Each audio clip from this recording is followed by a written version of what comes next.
نحمده ونصلي على رسوله الكريم اما بعد فاعوذ بالله من الشيطان الرجيم بسم الله الرحمن الرحيم رب اشرح لي صدري ويسر لي امري واحلل عقدة من لساني يفقهوا قولي۔ آج کی گفتگو کا موضوع ہے نظر بد کی حقیقت اور اس کا علاج۔ سب سے پہلی بات تو یہ ہے کہ ہمارے دین نے جو ہمیں تعلیم دی ہے اس کی روشنی میں نظر لگ جاتی ہے، نظر کا لگنا برحق ہے۔ نبی صلی اللہ علیہ وسلم نے فرمایا العین حق، نظر لگنا حق ہے، برحق ہے، یعنی ایک ایسی حقیقت ہے جو ثابت شدہ ہے، یعنی نظر کے اثرات ہوتے ہیں اور اس میں کوئی شک کی بات نہیں یا اس کا انکار نہیں کیا جا سکتا۔ اور اس کی حقیقت یہ ہے کہ انسانی نظر کے اندر اللہ تعالیٰ نے ایک ایسی طاقت رکھ دی ہے کہ جو دوسرے پر جا کر اثر انداز ہوتی ہے اور اس سے بعض اوقات بیماری بھی لگ جاتی ہے۔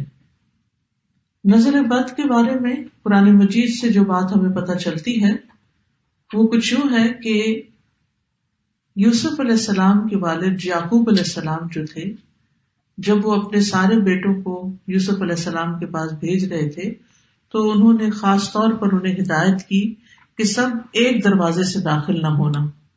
سورۃ یوسف کی آیت نمبر 67 میں آتا ہے وَقَالَ يَا بَنِيَّ لَا تَدْخُلُوا مِن بَابٍ وَاحِدٍ وَادْخُلُوا مِنْ أَبْوَابٍ مُتَفَرِّقَةٍ وَمَا أُغْنِي عَنْكُم مِّنَ اللَّهِ مِن شَيْءٍ ان الحکم الا للہ علیہ توکلت وعلیہ فلیتوکل المتوکلون۔ یعقوب علیہ السلام نے کہا اے میرے بیٹو، ایک دروازے سے داخل نہ ہونا اور الگ الگ دروازوں سے داخل ہونا، اور میں تم سے اللہ کی طرف سے آنے والی کوئی چیز ہٹا نہیں سکتا، یعنی اگر تمہیں نظر لگ گئی تو میں تمہیں کچھ کام نہیں آ سکتا۔ حکم اللہ کے سوا کسی کا نہیں، اسی پر میں نے بھروسہ کیا اور اسی پر لازم ہے کہ بھروسہ کرنے والے بھروسہ کریں۔ تو چونکہ ان کے یہ 11 بیٹے تھے کہ جو سفر پر روانہ ہو رہے تھے اور سبھی جوان تھے، تو آپ خود سوچیں کہ کسی گھر سے 11 جوان بیٹے نکلے تو لازماً سب کی نگاہوں میں آئیں گے، کسی شہر میں داخل ہوں، شکلیں بھی ملتی جلتی ہوں اور صحت مند بھی ہوں، تو یہ دوسروں کے لیے ایک حیرت کی بات ہوتی ہے، تو جس سے انسان متاثر ہو سکتا ہے۔ نظر جو ہے اللہ کی تقدیر اور قضاء و قدر کے ساتھ کبھی کبھی قتل بھی کر دیتی ہے، کبھی بیمار کر دیتی ہے، کبھی دہشت زدہ کر دیتی ہے، کبھی کمزور کر دیتی ہے، کبھی کوئی چیز جلا دیتی ہے۔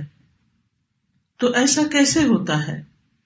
اصل میں انسان جب کسی کے اندر کوئی خوبی دیکھتا ہے تو اس کے اپنے اندر ایک جلن اور ایک کڑن اور ایک حسد کا جذبہ پیدا ہوتا ہے، تو یہ جو اندر کی جلن کڑن ہوتی ہے وہ نگاہوں سے دوسری طرف ٹرانسفر ہوتی ہے۔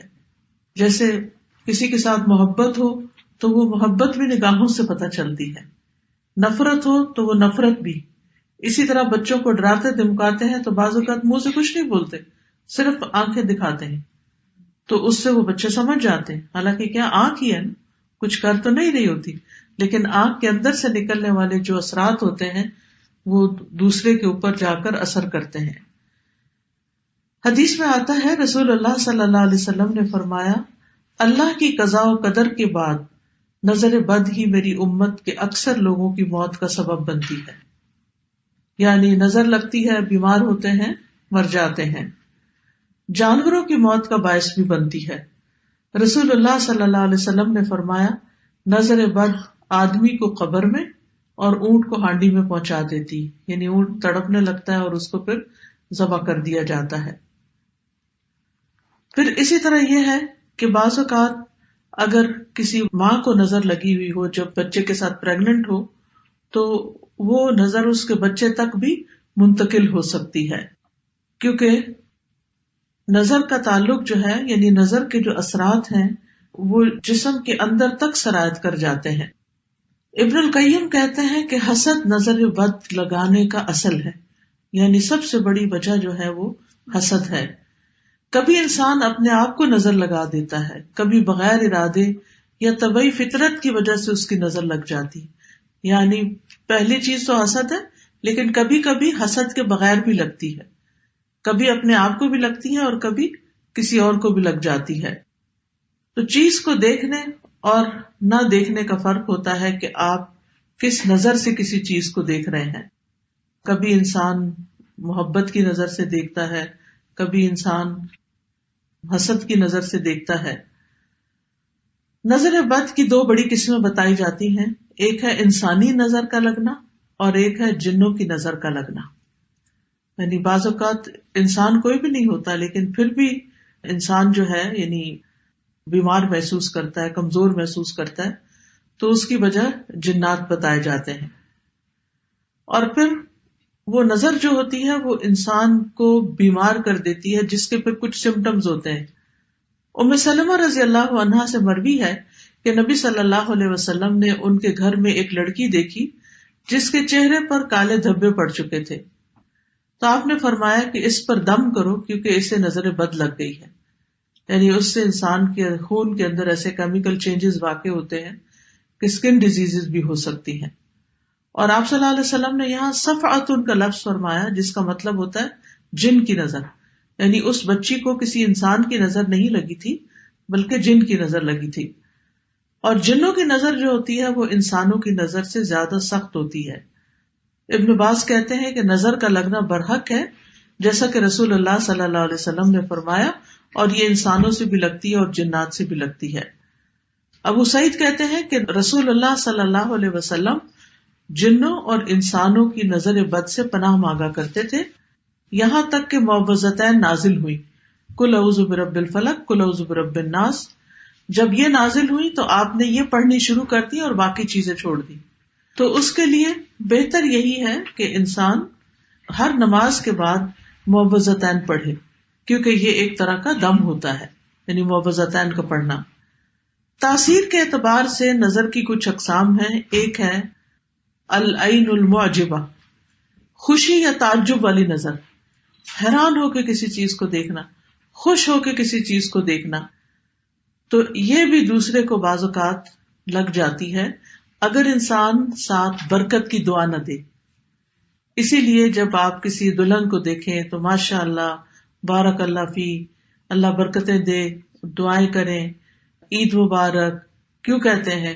کیونکہ جب دیکھتے ہیں کہ اچھے کپڑوں میں ہے انسان، اچھا حال حلیہ ہے، تو دوسرے کو فوراً مبارک دی جاتی ہے تاکہ وہ انسان کی شر سے محفوظ رہے. پھر اسی طرح اس نظر کے بارے میں آتا ہے کہ قرآن مجید میں سورۃ الکہف میں اس کا ذکر آتا ہے، وَلَوْلَا إِذْ دَخَلْتَ جَنَّتَكَ قُلْتَ مَا شَاءَ اللَّهُ لَا قُوَّةَ إِلَّا بِاللَّهِ إِن تَرَنِي أَنَا أَقَلَّ مِنْكَ مَالًا وَوَلَدًا. اور جب تو اپنے باغ میں داخل ہوا تو نے کیوں نہ کہا کہ جو اللہ نے چاہا، ماشاء اللہ لا حول ولا قوة الا باللہ. اگر تو مجھے دیکھتا ہے کہ میں مال اور اولاد میں تجھ سے کم ہوں. تو یہ آگے قصہ چلتا ہے. تو اس شخص کے باغ کو بھی نظر لگی تھی جس کی وجہ سے باغ سارا جل گیا تھا. پھر اسی طرح محبت کرنے والے کی نظر لگنا، کیونکہ جو شخص کسی سے محبت کرتا ہے وہ اس کو بہت گہری نظر سے دیکھتا ہے. ابن حجر رحمت اللہ علیہ کہتے ہیں نظر کبھی خوشی اور تعجب کی صورت میں بھی لگ جاتی ہے، اگرچہ وہ حسد کے بغیر ہی ہو، اور اگرچہ وہ کسی محبت کرنے والے کی طرف سے ہو، اور اگرچہ وہ نیک آدمی کی طرف سے ہی ہو، یعنی نیک آدمی کی بھی لگ جاتی ہے. اور اگر کسی آدمی کو کوئی چیز اچھی لگے تو اس کو فوراً اس چیز کے لیے برکت کی دعا کرنی چاہیے جو اس کو اچھی لگی ہے، تو یہ اس کی طرف سے دم ہی ہو جائے گا. یعنی وہ دم بارک اللہ فیک کہنا جو ہے، اللہ کا نام لینا، ماشاء اللہ کہنا، یہ ایک طرح سے آپ دوسرے پہ دم کر رہے ہوتے ہیں، اور اس طرح دوسرا شخص شر سے محفوظ رہتا ہے. پھر ہے حسد کرنے والی نظر. قرآن مجید میں حسد کے بارے میں بھی آتا ہے، اور یہ نظر خبیث نفس سے نکلتی ہے، اور یہ شخص دوسرے کی نعمت کو ختم کرنا چاہتا ہے. وہ ایسی نگاہ سے، جیسے کہتے ہیں نا کھا جانے والی نگاہ سے دیکھتا ہے چیزوں کو، کہ جس سے اس کا مقصد یہ ہوتا ہے کہ اس شخص کو جو نعمت ملی ہے یہ اس سے دور چلی جائے. پھر اسی طرح بیمار کر دینے والی نظر، یہ وہ نظر ہے جو بیماری کی تاثیر کے ساتھ اثر انداز ہوتی ہے اور اس کے نتیجے میں مختلف طرح کی بیماریاں لگ جاتی ہیں. ابو ذر رضی اللہ عنہ کہتے ہیں کہ رسول اللہ صلی اللہ علیہ وسلم نے فرمایا، بے شک نظر بد آدمی کو اللہ کے حکم سے دیوانہ کر دیتی ہے. یعنی اگر اللہ کا اذن ہو جائے، جیسے اور جسمانی بیماریاں ہوتی ہیں تو وہ بعض جو ہے وہ ایک سے دوسرے سے تیسرے میں ٹرانسفر ہوتی رہتی ہیں اللہ کے اذن سے، تو اسی طرح یہ نظر بھی اور اس قسم کی بھی تکلیف دہ چیزیں جو ہیں وہ دوسرے تک پہنچتی ہیں. جی، پھر ہے عضو کو بیکار کر دینے والی، معطل کر دینے والی نظر، العین المعطلہ، یعنی دوسرے کا کوئی حصہ جسم کا کام کرنا چھوڑ دیتا ہے، یعنی جب نظر لگتی ہے اور بعض اوقات ہمیشہ کے لیے بیکار ہو جاتا ہے. پھر اسی طرح زہریلی یا آگ والی نظر ایک ہوتی ہے جو اتنی شدید ہوتی ہے کہ انسان مرنے پہ نوبت آ جاتی ہے. اسمعی کہتے ہیں کہ میں نے ایک آدمی کو دیکھا جس کی نظر بہت زیادہ لگتی تھی کہ اس نے کسی گائے کے متعلق سنا، اس کو اس کے دودھ کی دھار کا نکلنا اچھا لگا. اس نے کہا ان میں سے کون سی گائے ہے؟ تو انہوں نے کہا کہ یہ تو فلاں گائے ہے. اصل گائے کا نہیں بتایا تاکہ اس کو نظر نہ لگے. تو کہتے ہیں کہ دونوں کو ہی نظر لگ گئی. تو اسمعی کہتے ہیں جب میں کوئی ایسی چیز دیکھتا ہوں جو مجھے اچھی لگتی ہے تو میں محسوس کرتا ہوں کہ میری آنکھوں سے ایک تپش اور ایک حرارت سے نکلی، یعنی میری آنکھ گرم ہو گئی. تو اس لیے اگر کبھی یہ محسوس ہو تو ساتھ ہی دوسرے کے لیے ماشاء اللہ، بارک اللہ، اس طرح کے لفظ جو ہیں، اور اردو میں بھی جیسے وہ دعا دے سکتے ہیں کہ اللہ تعالیٰ برکت دے، اللہ تعالیٰ ہر نظر سے بچائے، ہر شر سے بچائے، تاکہ دوسرا شخص جو ہے وہ اس تکلیف سے محفوظ رہے. تو نظر بد کی کچھ وجوہات ہوتی ہیں. سب سے پہلی بات یہ یاد رکھنی چاہیے نظر کے سلسلے میں کہ جو کچھ ہوتا ہے اللہ کے حکم سے ہوتا ہے، اللہ کے اذن سے ہوتا ہے. قرآن مجید میں آتا ہے ما اصاب من مصیبت الا باذن اللہ ومن یؤمن باللہ یہد قلبہ واللہ بکل شیء علیم. جو مصیبت بھی آتی ہے وہ اللہ کے اذن سے آتی ہے، اور جو شخص اللہ پر ایمان لائے تو اللہ اس کے دل کو ہدایت بخش دیتا ہے، اور اللہ ہر چیز کو جاننے والا ہے. یعنی اگر انسان یہ بات سمجھ جائے کہ کوئی بھی تکلیف کسی بھی طرف سے جو پہنچی ہے مجھے، یہ اللہ کے حکم سے، تو کیا مطلب ہے اللہ کے حکم سے؟ اللہ تعالیٰ کا حکم کیوں ہو جاتا ہے کہ کسی کو تکلیف پہنچے؟ تو اس سے بھی انسان کو دراصل کچھ سکھانا مطلوب ہوتا ہے. اب دیکھیے کہ سونا اس وقت تک چمکتا نہیں، خالص نہیں ہوتا جب تک اس کو آگ پہ تپایا نہیں جاتا.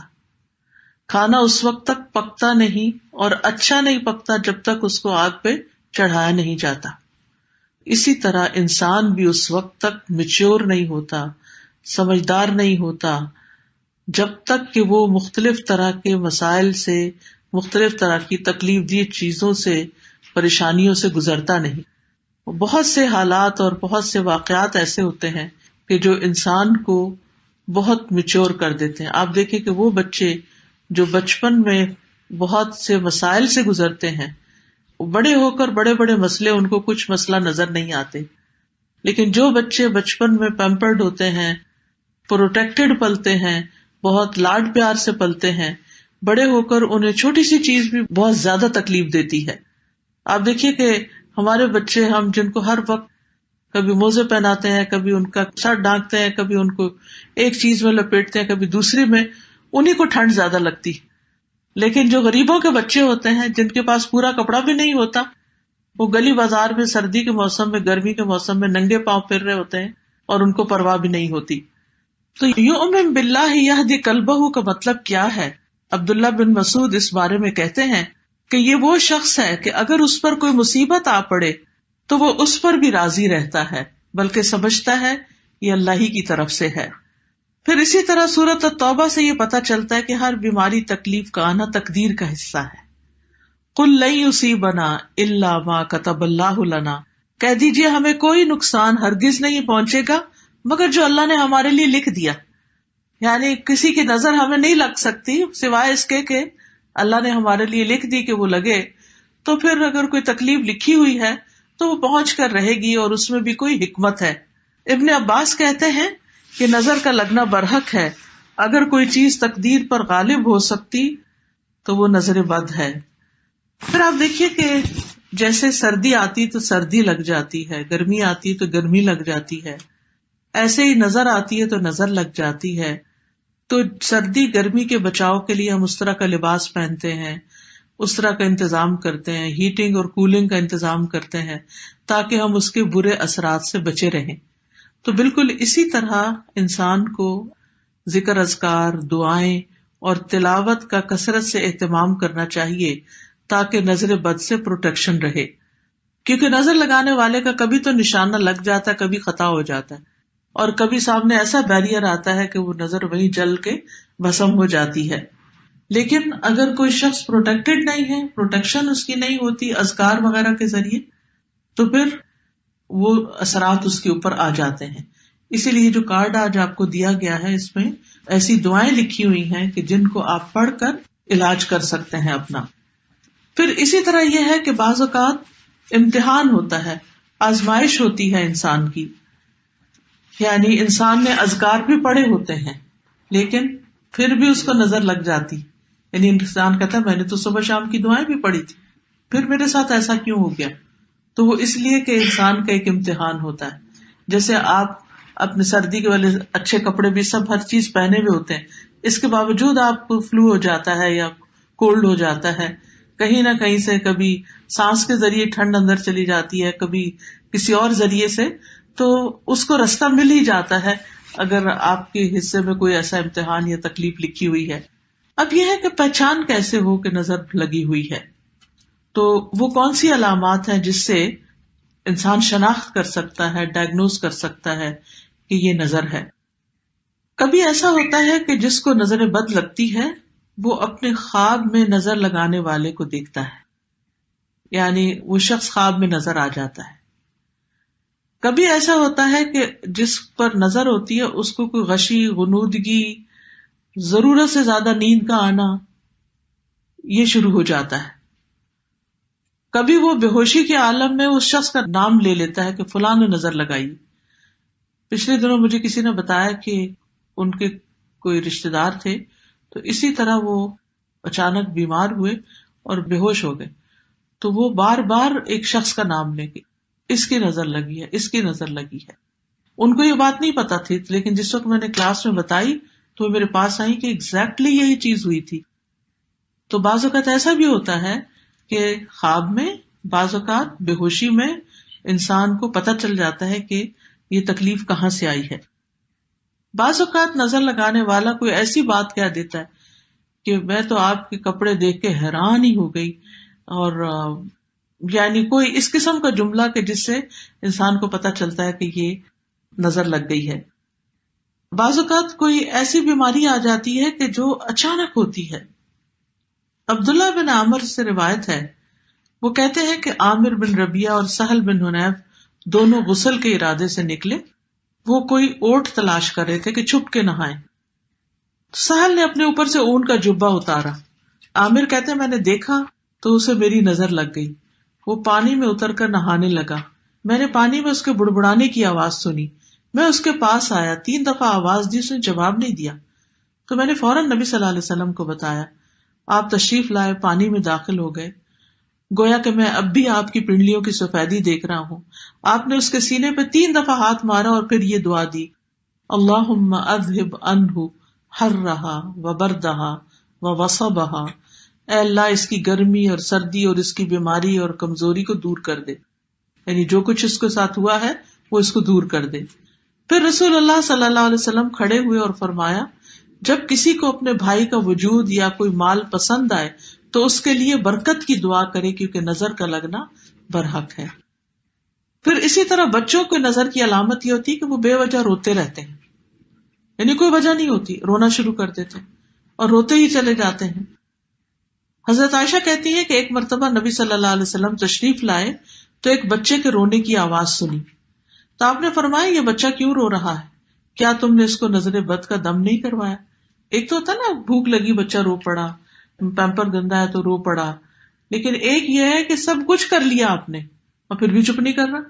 جن ماں نے بچے پالے ہیں ان کو اچھی طرح اندازہ ہوگا کہ، اور کوئی نہ کوئی واقعات بھی ایسے یاد ہوگے کہ جب بچے نے ایکسٹرا آرڈنریلی تنگ کیا اور کسی طرح چپ ہو کے نہیں دیتا تھا، تو ایسی صورت میں فوراً دم شروع کرنا چاہیے.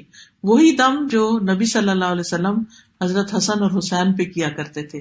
اعوذکما بکلمات اللہ التامات من شر کل شیطان وہامۃ وعین لامۃ. اسی طرح آپ صلی اللہ علیہ وسلم نے حضرت اسماء بنت امیس سے کہا، کیا بات ہے، میں اپنے بھائی کے بیٹوں کے جسموں کو دبلا پتلا دیکھ رہا ہوں، کیا انہیں فقر و فاقہ رہتا ہے؟ انہوں نے عرض کیا، نہیں، بلکہ انہیں نظر بد بہت جلدی لگ جاتی ہے. آپ نے فرمایا انہیں دم کرو. تو میں نے آپ کے سامنے چند کلمات پیش کیے تو آپ نے فرمایا انہیں دم کرو، انہیں کلمات سے کرو. پھر اسی طرح آپ صلی اللہ علیہ وسلم نے یہ بھی فرمایا کہ نظر کا لگ جانا برحق ہے، اور یہ کبھی اوپر چڑھنے والے کو پھسلا دیتی ہے. جیسے سیڑھی سے ٹرپ ہو گئے، آپ اچھے بھلے اتر رہے تھے یا چڑھ رہے تھے، آپ کو پتہ ہی نہیں چلا اور ایک دم آپ نیچے آ گئے. پھر اسی طرح یہ ہے کہ اس سے پروٹیکشن کس طرح کریں. دعائیں اور اذکار تو ہیں، لیکن یہ ہے کہ اپنی نعمتوں کا بہت زیادہ چرچا نہ کریں، یعنی ہر وقت اپنے سکسیس سٹوریز نہ سناتے رہیں، کیونکہ اس سے جن لوگوں کی زندگی میں کوئی کمزوری ہوتی ہے، کوئی کمی بیشی ہوتی ہے، وہ غمگین ہوتے ہیں، دکھی ہوتے ہیں، تو ان کے اندر سے بھی ایسی چیزیں نکلتی ہیں جو دوسرے کو متاثر کرتی ہیں.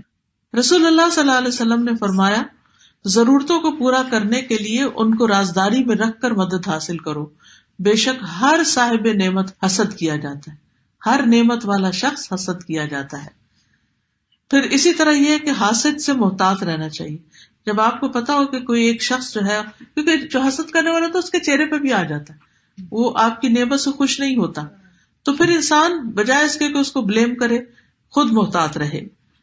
پھر اسی طرح مال میں کچھ اچھا لگے تو ماشاء اللہ لا قوت الا باللہ کہے، اور اگر اس کے علاوہ کوئی چیز اچھی لگے تو بارک اللہ کہے.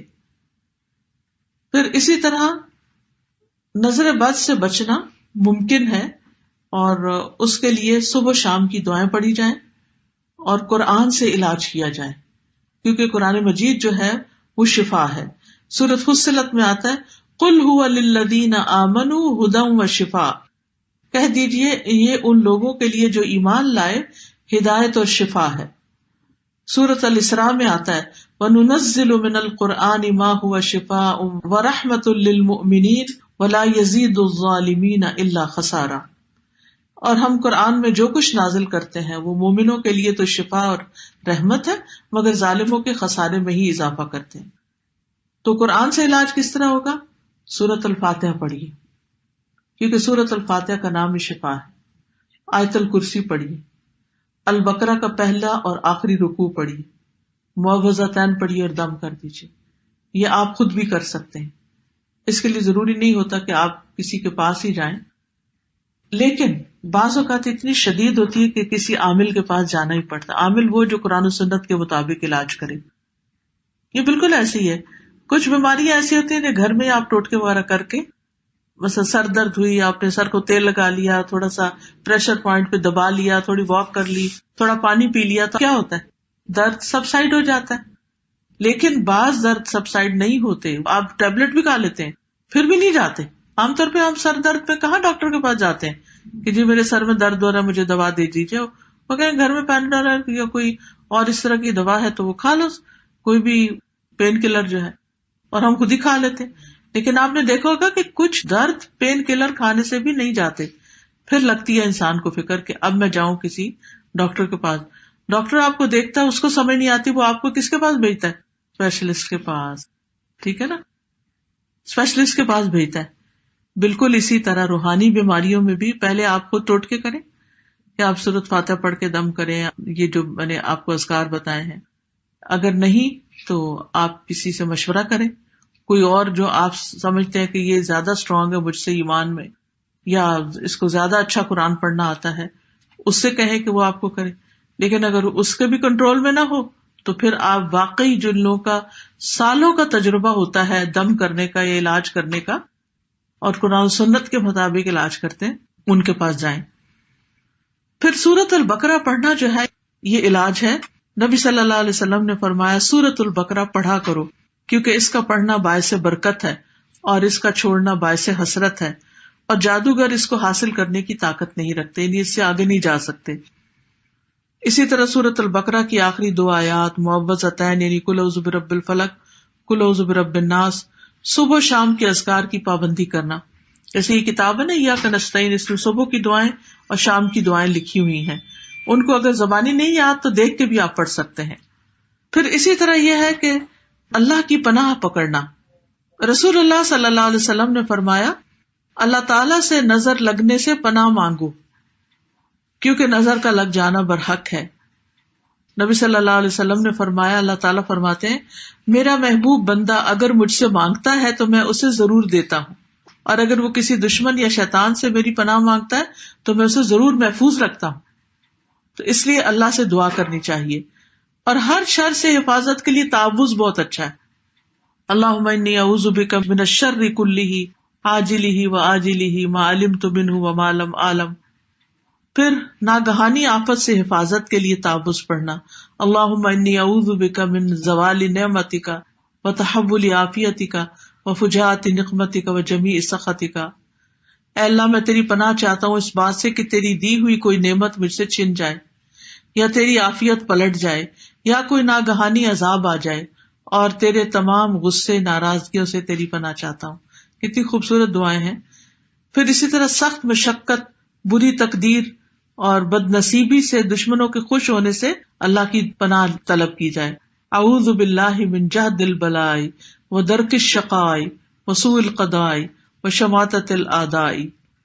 حضرت ابراہیم علیہ السلام اور نبی صلی اللہ علیہ وسلم دونوں اپنے بچوں کو یہ دم کرتے تھے، اعوذکما بکلمات اللہ التامات من شر کل شیطان وہامۃ ومن کل عین لامۃ۔ پھر اسی طرح حضرت جبرائیل علیہ السلام بھی نبی صلی اللہ علیہ وسلم کو دم کرتے تھے۔ جب آپ بیمار ہوتے تو آتے اور دم کرتے بسم اللہ ارقیک من کل شیء یؤذیک من شر کل نفس او عین حاسد اللہ یشفیک۔ او عین حاسد، حاسد کی نظر اگر لگی ہے تو اس سے بھی اللہ آپ کو شفا دے۔ تو اگر جبریل جو مقرب فرشتے ہیں اور نبی صلی اللہ علیہ وسلم جو مقرب رسول ہیں ان پہ وہ دم کر رہے ہیں تو ہمارے لیے کیا حکم ہے؟ یعنی ہمیں بھی ان آیات سے پڑھ کے دم کرنا چاہیے۔ پھر اسی طرح یہ ہے کہ بیماری سے شفا کی جو دعائیں ہیں اس کا بھی ایک کارڈ بنا ہوا ہے، شفا کی ساری دعائیں اکٹھی کی گئی ہیں، ایاک نستعین میں بھی ہوگا۔ اگر کوئی شخص بیمار پڑ جاتا ہے اور صرف ایک دفعہ دم کرنے سے اس کا علاج نہیں ہوتا تو صبح شام پھر آیات شفا اس پر پڑھے۔ اور اس میں یہ دعا بھی ہے اسأل اللہ العظیم رب العرش العظیم ان یشفیک، میں عظمت والے اللہ جو عرش عظیم کا رب ہے سوال کرتا ہوں کہ وہ تمہیں شفا عطا کرے۔ تو اللہ اس شخص کو جلد شفا عطا کرے گا۔ نظر بد کا ایک خاص علاج بھی ہے، اور وہ ہے نظر لگنے پر غسل کرنا۔ اور غسل کرنے کا مطلب کیا ہے کہ جس کی نظر لگی ہے اس سے غسل کا پانی لے کے اب دوسرے جس کو لگی ہے اس کے جسم پر بہانا۔ اگر پورا غسل نہ ہو تو وضو کا پانی بھی لگایا جا سکتا ہے۔ اس کے 3 طریقے ہیں۔ نظر لگانے والے کا پتہ ہو اور وہ رضامند ہو پانی دینے پہ تو ٹھیک ہے۔ دوسرا یہ کہ غسل یا وضو کے بچے ہوئے پانی سے نظر لگے ہوئے شخص کا غسل کرنا۔ مثلا آپ نے وہ لوٹے سے وضو کیا، کچھ پانی بچ گیا تو اس پانی کو اس شخص پہ ڈالیں جس کو نظر لگی ہے۔ پھر اسی طرح یہ ہے کہ جس کی نظر لگی ہے اس کو، یعنی کہ حضرت عامر نے جب حضرت سہیل کو نظر لگائی تو اس وقت انہوں نے کیا کیا، عامر کو وضو کا حکم دیا۔ انہوں نے اپنا چہرہ، دونوں ہاتھ کونیوں تک اور دونوں گھٹنے اور تہ بند کا اندرونی حصہ دھویا اور حکم دیا کہ ان پر اس پانی کو بہایا جائے۔ تو انہوں نے جب وہ بہایا تو وہ بالکل ٹھیک ہو گئے۔ تو انہوں نے یعنی پیچھے سے بہایا، پیچھے سے پانی کو الٹایا۔ اس جگہ سے شروع کرنا چاہیے۔ آج اگر کسی سے مانگے تو مائنڈ کرتے کہ آپ مجھ پہ شک کرتے ہیں کہ میں کوئی حاسد ہوں تمہارا۔ اگر نظر لگانے والے کا پتہ ہی نہ ہو کون ہے، جیسے کچھ کلچرز میں، تو جیسے موراکو کے بارے میں شاید مجھے کسی نے بتایا تھا کہ وہاں یہ نارم ہے کہ جب شادی ہوتی ہے سب اچھے اچھے کپڑے پہن کے جاتے ہیں تو اپنے اپنے وضو کا پانی ایک ٹب میں ڈال دیتے ہیں، اور کوئی مائنڈ نہیں کرتا, سبھی ڈال دیتے ہیں تاکہ اگر کوئی کسی پہ خوش ہو کے دیکھے اور اس کو لگے تو وہ اس پانی کو استعمال کر سکے, ورنہ کس کو ڈھونڈتے پھریں گے کس کی لگی, سبھی کا ہے اس میں, وہی ٹھیک ہے. تو اگر کوئی پتہ ہی نہ چلے تو پھر کیا ہے, یعنی اس صورت میں کوئی بھی شخص وضو کر کے پانی دے دے تو اس سے علاج ہو جاتا ہے. اب چونکہ یہ علاج نبی صلی اللہ علیہ وسلم نے بتایا تو اس لیے, اور اس کا تجربہ بھی کیا ہوا ہے, تو اس سے علاج اور اس سے فائدہ ہونا جو ہے وہ مجرب ہے. پھر اسی طرح جھوٹے پانی میں بھی شفا ہوتی, یعنی جس کی نظر لگی ہے اگر اس کا پیا ہوا پانی مریض کو پلا دیا جائے, یعنی گلاس میں پانی پی کے رکھا ہے اس نے تو وہ اٹھا کر اس مریض کو پلا دیا جائے تو اس سے بھی فائدہ ہوتا ہے, یا قہوہ یا کوئی بھی اس کی بچی ہوئی چیز جو ہے وہ استعمال کی جا سکتی ہے. اسی طرح یہ ہے کہ بعض اوقات جو اس کے کپڑے ہیں, یعنی کپڑا ہے تو اس کو پانی میں ڈال کے اس کا پانی نکال کے بھی لگایا جا سکتا ہے. پھر اسی طرح یہ ہے کہ اگر نظر پرانی بھی ہو چکی ہو تو بھی علاج کیا جا سکتا ہے. پھر اسی طرح بیری کے پتوں سے علاج, بیری کے 7 پتے لے کے, کم از کم 7, زیادہ بھی ہو تو مٹھی بھر کے بھی ڈال سکتے ہیں, پانی میں ڈال کے 7 مرتبہ سورۃ فاتحہ, 21 مرتبہ آیت الکرسی, 7 مرتبہ معوذات, قل هو اللہ, قل اعوذ برب الفلق, قل اعوذ برب الناس, تو یہ پڑھ کے, اور پھر یہ کچھ آیتیں ہیں, ود کثیر من اہل الکتاب لو یردونکم من بعد ایمانکم کفارا, سورۃ البقرہ کی آیت نمبر 109 ہے, سورۃ النساء کی آیت نمبر 54 ہے, سورۃ طٰہٰ کی 133 ہے, سورۃ کہف کی 39 ہے, سورۃ ملک کی 1 to 4 ہے, سورۃ قلم کی 51 ہے, اور سورۃ بنی اسرائیل کی 82, سورۃ شعراء کی 80 اور سورۃ فصلت کی 44. ان سب میں نظر کا ذکر آتا ہے, یعنی نظر سے متعلق آیات میں کوئی نہ کوئی چیز آتی. تو ان آیتوں کو پڑھ کے لاؤڈلی اس پانی کو انسان تھوڑا سا پی بھی لے, بیری کے پتوں کا پانی, اور اپنے اوپر بھی بہا لے, یہ پرانی نظر کو انشاءاللہ ٹھیک کر دے گا. لیکن جن چیزوں سے بچنا ضروری ہے وہ یہ کہ گلے میں کوئی چیز لٹکائی جائے یا بازو پہ باندھی جائے, یا غیر شرعی جھاڑ پھنکار کی جائے, یا کاہنوں اور نجومیوں وغیرہ کے پاس جایا جائے, یا کسی عامل ایسے کے پاس جائے جو عجیب و غریب قسم کی باتیں کرتا ہو. تو بات یہ ہے کہ جب قرآن میں علاج موجود ہے تو پھر کہیں اور جانے کی ضرورت ہی کیا ہے. تو اللہ تعالیٰ سے دعا ہے کہ اللہ تعالیٰ ہمیں ہر بری نظر اور ہر شر سے محفوظ رکھے اور ہمیں شفاء کاملہ عطا فرمائے. اب اگر کسی کا کوئی سوال ہو تو میں حاضر ہوں, یا کوئی کچھ کہنا چاہے تو کہیں. استاذہ جیسے ابھی آپ نے فرمایا کہ کسی کو دیکھتے ہیں تو ہم بہت تعریف کر دیتے ہیں, اور جیسے دوسرے نے آپ کو کی اس نے نہیں کہا ماشاءاللہ, تو اس کو یاد دلا دیں. جی ہاں, یاد دلا دیں یا خود کہہ دیں. یعنی اگر کوئی ایسے باتیں کر رہا ہے اور ماشاءاللہ کہہ ہی نہیں رہا تو آپ ساتھ کہنا شروع کر دیں, ماشاءاللہ, بارک اللہ فیک, اللہ تعالیٰ نظر بد سے بچائے. یعنی اگر کوئی آپ کو دیکھ کے تعریف کیے جا رہا ہے تو, یا آپ کو دیکھا ہی چلے جا رہا ہے تو اس صورت میں اپنے لیے خود بھی پڑھ سکتے ہیں. اور کوئی چیز؟ استاد جس سے ابھی آپ نے بتایا اسکن کی تکلیف, تو میں کسی کو جانتی ہوں ڈیلس میں, صاحبہ کو تو نہیں جانتی ہوں, لیکن انہوں نے بتایا کہ ایک وہاں پہ خاتون ہے جن کو بلیک پیچز ان کے اسکن پہ خود بخود ہونا شروع ہو گئے, اور پورا فیس وہ آلریڈی ڈارک اسکن کی قدرتی طور پہ تھی تو اور ڈارک ہونا شروع ہو گئے, اور پیچز تھے. تو ڈاکٹر کو کچھ سمجھ نہیں آیا, تمام علاج کر کے دیکھ لیا انہوں نے, اور پھر اس کے بعد وہ بیچاری مطلب مجبور ہو گئی جو حالات تھے ان کے. تو جو میری نیس ہے وہ 1 سال کے بعد ان کو ابھی تھوڑے دن پہلے ملی تو دیکھا بالکل کلیئر اور بالکل صحت مند ہے. تو انہوں نے پوچھا کہ آپ نے کیا کس کا علاج کیا, تو انہوں نے کہا میں نے سارے علاج چھوڑ دیے تھے, اور وہ دن ہے اور آج کا دن ہے 1 سال ہونے پر میرے گھر میں سورہ بقرہ نان اسٹاپ میرے کمپیوٹر پہ چلتی ہے. تو سارے شیاطین کا اثر تھا, جیسا شیاطین کا اثر بالکل, تو وہ ٹل گیا اس طرح سے کہ اس قرآن کے پڑھنے کی برکت سے یا سننے کی برکت سے. کیونکہ اللہ سبحانہ وتعالیٰ فرماتے ہیں نا کہ وَنُنَزِّلُ مِنَ الْقُرْآنِ مَا هُوَ شِفَاءٌ وَرَحْمَةٌ لِّلْمُؤْمِنِينَ. آپ کچھ کہیں؟ سورہ بقرہ اگر ہم خود نہیں پڑھ سکتے, بہت لمبی ہے, جی جسے کمپیوٹر پہ لگا چھوڑے. ہاں جیسے یہ بتا رہی ہیں کہ انہوں نے کمپیوٹر پہ لگانا شروع کر دیا, نان اسٹاپ چل رہی ہے. یا اگر کچھ عورتیں بیٹھ کے پڑھ لیں, ایسا کرنا چاہیے یا نہیں؟ کیونکہ وہ تو پڑھ کے چلے جائیں گے ایک دفعہ, پھر روز تو نہیں کوئی آئے گا. ان کا پڑھنا اور یہ کمپیوٹر کا پڑھنا ایک ہی چیز ہے. یعنی جی دیکھ لی تو وہ رہے گا نا جتنی آپ پڑھیں گی یا میں پڑھوں گی. لیکن وہ ان کا کہنا یہ تھا جو کیا انہوں وہ میں بتا رہی ہوں کہ وہ نان اسٹاپ 1 سال سے چل رہی ہے ان کے گھر میں. انہوں نے ایک بیچ کے حصے میں لگا رکھا ہے کوئی پرانے فون پہ یا پرانے کمپیوٹر پہ اور سورہ بقرہ یا قرآن جسے کہتے ہیں ریپیٹڈ موڈ پہ لگا دیں وہ چلتی رہے اس سے بات چیت بیچ میں ہو رہی ہے یا ہم نہیں مطلب اپنے بیڈ روم میں لگا دیں نا. آپ نیچے ہیں لاؤنج وغیرہ میں ہیں بیڈ روم میں لگی رہے. تو جن کو لگی ہے ان کا سننا ضروری ہے. وہ شروع میں سن لیں لیکن یہ ہے کہ گھر کے اندر اگر ایک دفعہ وہ اس کی وائبز آ رہی ہیں تو انشاءاللہ اس سے بھی فرق پڑے گا.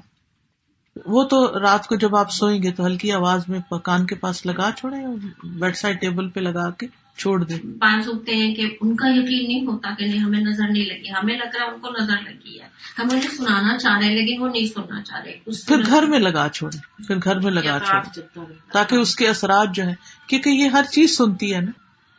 جیسے استاد آپ نے بتایا تھا سردیوں میں آم دینے لگا درخت. جی استاد کی ایک تھی آرڈر. جی ہاں کہ قرآن کی برکت سے لاہور میں کسی کے گھر میں گئی تھی تو بہت بڑا آم کا درخت تھا اور نومبر کا مہینہ تھا اور اس میں آم لگے ہوئے تھے. تو کہنے لگی کہ میں ہر روز یہاں بیٹھ کے تلاوت کرتی ہوں اور میرا یہ آم کا درخت سال میں 2 دفعہ پھل دیتا ہے. حضرت انس کی بھی جو نبی صلی اللہ علیہ وسلم نے برکت کی دعا دی تھی تو ان کا باغ بھی سال میں 2 دفعہ پھل دیتا تھا. تو قرآن میں برکت تو ہے نا.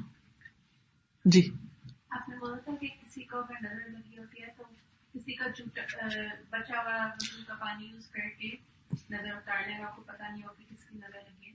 لیکن جس کا اگر پانی یوز کر رہے ہیں اور ان کو نہیں پتا کہ ان کو نظر لگی ہے ان کا یوز کرنا ہے تو آپ کو ان کی نظر لگ سکتی ہے؟ نہیں نظر نہیں لگ سکتی. اس سے پانی سے نظر نہیں لگتی, نظر سے ہی لگتی ہے. جی ایک کلچرل مسکنسپشن جو ہے اس کے بارے میں بتائیے, جو نیمبو اور مرچوں سے نظر اتاری جاتی ہے ہمارے کلچر میں, اسلام کی روشنی میں اس کی کیا حقیقت؟ وہ تو ٹوٹکا ہی ہے ایک, لیکن یہ کہ اسلام میں تو قرآن سے اور ان دعاؤں سے ہی نظر یا بیری کے پتوں سے ہی ہے اتارنے والی بات. تو اس میں کانسیپٹ کیا ہوتا ہے کہ کیا چیز دور کر رہے ہیں؟ وہ کہتے ہیں کہ مرچوں کو جیسے 7 دفعہ گھما کے اور ان کو جلایا جائے تو چولہے کے اوپر آنکھ کے اوپر جلایا جائے. ہو سکتا ہے کہ اس سے جو دھواں نکلتا ہے وہ کڑوا ہوتا ہو اور وہ شیاطین بھاگ جاتے ہوں. اگر نظر لگی ہوئی ہوتی ہے تو مرچوں کی اسمیل نہیں ہوتی. اچھا. اور اگر ہوتی ہے تو آپ کو پتا یہ مرچیں اگر رکھی جائیں تو پورے گھر میں جو ہے لگ جاتی. کچھ کہہ نہیں سکتے کیونکہ یہ لوگوں کے تجربے کی بات ہے اور جو نبی صلی اللہ علیہ وسلم نے بتایا وہ تو وحی کے ذریعے ان تک آیا ہے. ہماری امی کے زمانے میں جیسے وہ گوشت وار کے کہتی تھیں کہ چیلوں کو ڈال جانور کھا لیں گے, اگر کھا لیا تو ہے اور اگر چھوڑ دیا تو نظر نہیں ہے, پتہ نہیں کچھ دوسرے کلچر سے یہ چیزیں آئی ہیں نا, یہ دوسرے کلچر سے آئی. جی جو جیسے قرآن لگاتے ہیں گھر میں تو از اٹ نیسسری کہ جہاں پہ لگی گیا وہاں پہ کوئی بیٹھ کے سن رہا ہو, یا از اٹ کہ مطلب گھر میں چل رہا ہے تو گھر میں چل رہا ہے کان میں پڑ رہا ہے تو کافی ہے. اور اگر شدت زیادہ ہے مرض کی, بیڈ ریڈن ہے مریض یعنی بستر پہ ہے تو اس کے پاس لگانا ضروری, اس کے کان کے پاس ہلکی آواز میں لگی رہے کافی. تو یہ چند چیزیں آپ کی خدمت میں پیش کرنی تھی. وآخر دعوانا الحمد للہ رب العالمین.